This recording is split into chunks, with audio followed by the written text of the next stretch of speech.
Israel और फिलिस्तीन के बीच जंग जारी है। 1 महीने से ज्यादा का वक्त हो गया है।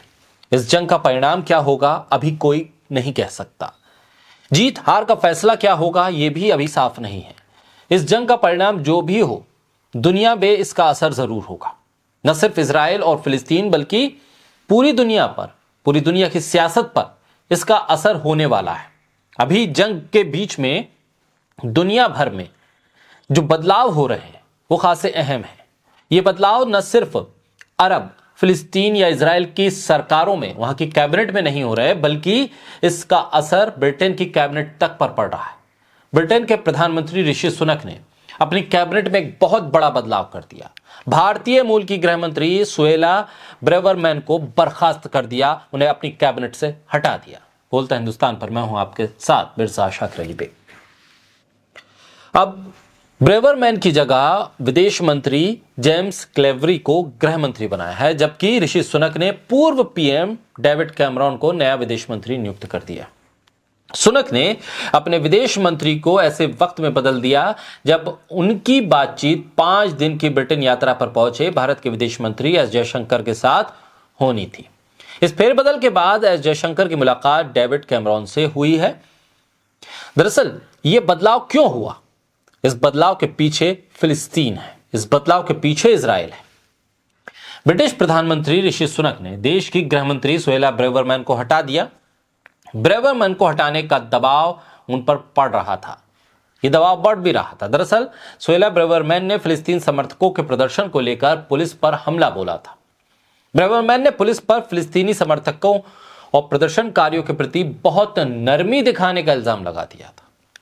उन्होंने गाजा में सीजफायर की मांग कर रहे फिलिस्तीन के समर्थक प्रदर्शनकारियों की भीड़ को नफरती मार्च बता दिया था, नफरत फैलाने वाला बता दिया था। लंदन में ये प्रदर्शन हुए थे फिलिस्तीन के समर्थन में और जंग को रोकने के लिए। ये प्रदर्शन उस प्रदर्शन के जवाब में किए गए थे जो इजराइल के समर्थन में हुए थे, जिसके दौरान प्रदर्शनकारियों और पुलिस के बीच झड़प हुई थी और 125 से ज्यादा लोगों की गिरफ्तारी हुई थी। पिछले कुछ दिनों से सुएला ब्रेवरमैन लगातार सख्त बयान दे रही हैं। कुछ लोगों का मानना है कि वो आने वाले चुनावों में खुद को एक दक्षिणपंथी नेता के तौर पर पहचान दिलाना चाहती हैं, ताकि पार्टी अब ऋषि सुनक को टक्कर देने के लिए उनके नाम को चुने। पहले भी वो कई बार इस तरह के बयान दे चुकी हैं। सुएला ब्रेवरमैन ने समलैंगिक और होमलेस, जिनके पास घर नहीं है, उन लोगों को लेकर भी इसी तरह के विवादित बयान दिए। कुछ दिन पहले उन्होंने कहा था कि होमलेस होना आज के समय में एक लाइफस्टाइल का विकल्प बन गया। इसके अलावा उन्होंने ब्रिटेन में शरण लेने वाले समलैंगिक लोगों पर आरोप लगाया था कि वो ब्रिटेन में शरण लेने के लिए, वहां की नागरिकता लेने के लिए इस तरह के नाटक करते हैं। ऋषि सुनक से पहले लीज ट्रस कुछ दिनों के लिए प्रधानमंत्री बनी थी। उनके कार्यकाल में भी सुएला गृह मंत्री थी। तब वो भारतीयों को लेकर अपने इस तरह के तल्ख बयान देने को लेकर चर्चा में आई थी, जब लेस्टर में भारत और पाकिस्तान के क्रिकेट मैच के दौरान बवाल हुआ था। ऋषि सुनक से पहले लीज ट्रस कुछ दिनों के लिए प्रधानमंत्री बनी थी। अपने कार्यकाल में उन्होंने सुएला को भी प्रधानमंत्री बनाया था। तब उन्होंने भारतीयों को लेकर विवादित टिप्पणी की थी और चर्चा में आई थी।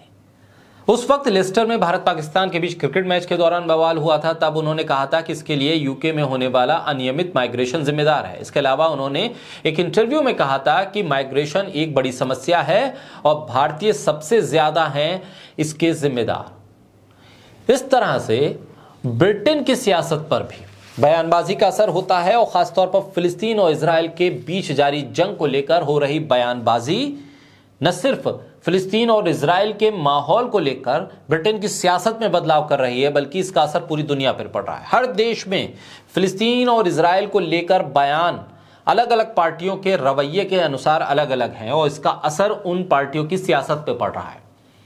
ये पहला मौका है जब फिलिस्तीन और इजराइल को लेकर दिए गया बयान किसी मंत्री की पद को छीनने वाला बना।